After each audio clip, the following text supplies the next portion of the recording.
My loving greetings, Vanakkam, Namaste, Prem Namaskar to you. It is with immense pleasure I once again interact with you. Many people in the journey of their lives are not traveling circumspectly and progressively. They are not moving forward and achieving the best out of their lives. People are not experiencing fulfillment and self-actualization. People are running on the spot. What is the reason for this? Are these people applying brakes in their journey? So let us look into this. In the journey of their lives, people are inflicted, afflicted, and affected by three impurities or malams, namely anavam, which is the ego and the egocentric nature, maya, which is the impact of the world on the self, and karmam or karma, or the impact of the actions on the journey of the self. In this episode, I am focusing on the first impurity known as anavam or ego. That which hinders or prevents intelligence is anavam. And hence, ignorance is the negative impact of anavam on the self. This is the first and most potent impurity that affects the journey of the soul. It is the most difficult impurity to mitigate as it is very elusive. While preventing the intelligence of the soul, the anavam or ego does it in two ways. The anavam or ego independently hinders and prevents the intelligence, and the anavam also does so in association with maya, or the impact of the world on the self, and karma, the impact of the actions on the self. In the first stage, it totally obscures knowledge, like complete darkness enveloping the eyes. In total darkness, the eyes cannot see at all. Likewise, the anavam or ego completely obscures the knowledge and the truth all on its own. In the second case, it makes the intelligence wrongly understand the objects, like the eyes receiving mild vision in little darkness. This is partial obscuration. In the darkness of the night, one sees a rope and thinking that it is a snake becomes terrified of the experience. But when the light is switched on, then the rope becomes visually clear. The literal meaning of the word anavam is anutatvam, reducing to the level of an atom. That is, the expanded nature of the intelligence is reduced to a minute level, like an atom. So the intelligence is limited and conditioned due to the impact of the anavam or the ego. And with the limitation of the intelligence, the response of the self to the stimuli of the world becomes drastically affected. Anavam causes both knowledge limitation and emotional limitation. In the first level, the soul is kept in total darkness, and in the second case, the soul gets likeness or affinity for higher things and hatred towards lower entities. The truth remains that the cause for happiness is knowledge, and the cause for suffering is ignorance, like light and darkness. Anavam is considered a dark evil since it causes suffering to souls. Darkness at least would reveal itself, but not the objects.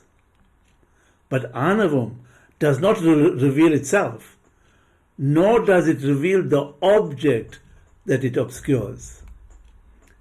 Hence, it is worse than darkness. It causes delusion in the soul.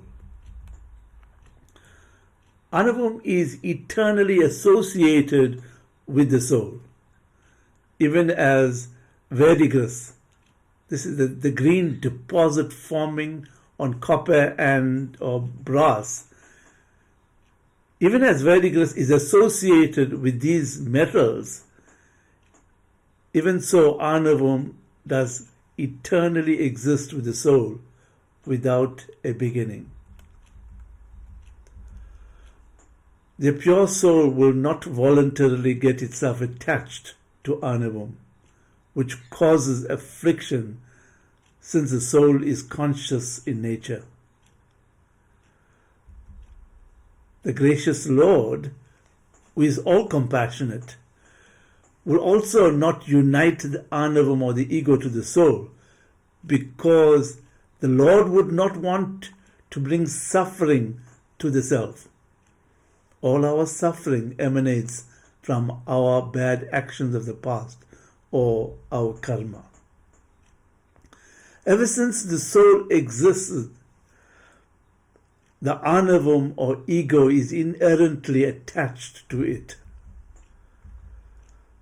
We therefore have to become conscious of how our ego is affecting the quality of our lives, the purity and goodness of our lives, how it is affecting the motion of our lives and the journey of our lives. To see is to be free. Only when you are able to see exactly what is happening to you would you be able to set yourself free. So now we will go into contemplation. Now let us sit in a sacred space and in a sacred manner with our spine upright so that our chakras are in alignment. Gently close your eyes. Now contemplate on yourself with authenticity. In other words, you have to be very, very truthful. See the reality of your life. And in this contemplation, look at how you are constantly identifying with the words I and mine.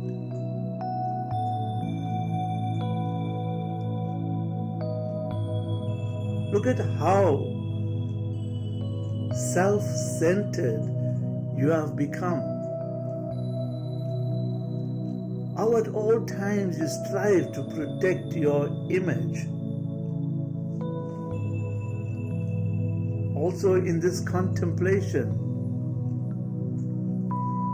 look at how you try to defend yourself even when you know you are in the wrong or you are at fault.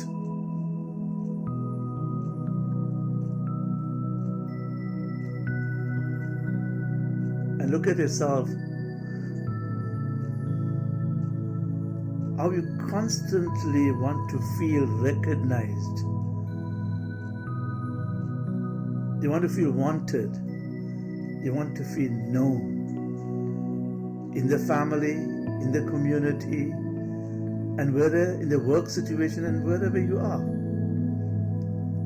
It's the ego-centeredness that makes you and drives you to feel wanted and to feel recognized.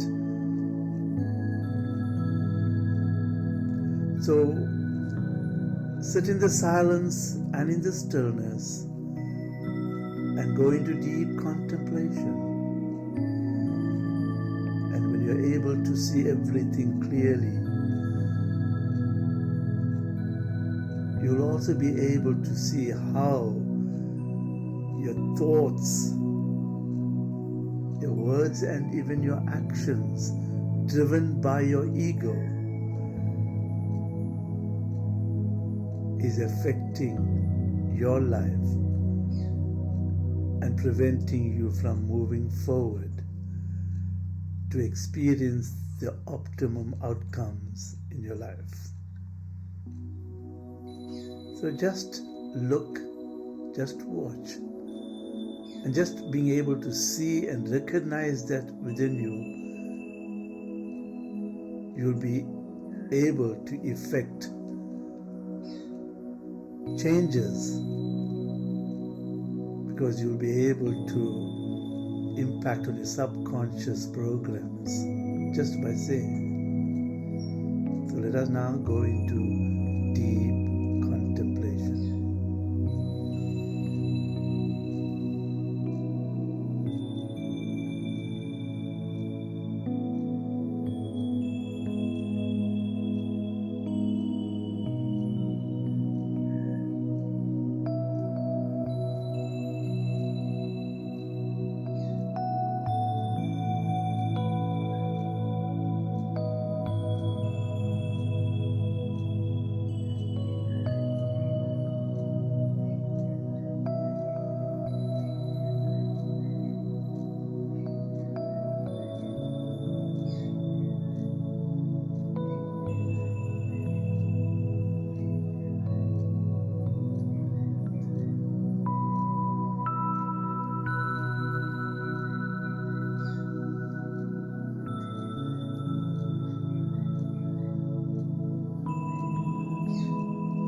You must also look at how you dominate people and you dominate situations. Even in meetings, you want to be dominant. And sometimes you also refuse to be dominated. Look at how you vociferously state, "I am right," or you state, "You are wrong."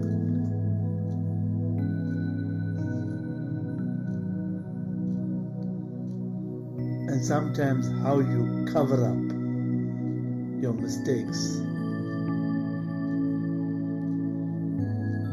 Because your ego does not want to be defeated, you always put up a challenge. And look at all this in your contemplation.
When you are ready, bring your palms together in front of your heart and give thanks and gratitude to God for enabling you to see as you really are, the truth about yourself. So, till we meet again online, God bless you.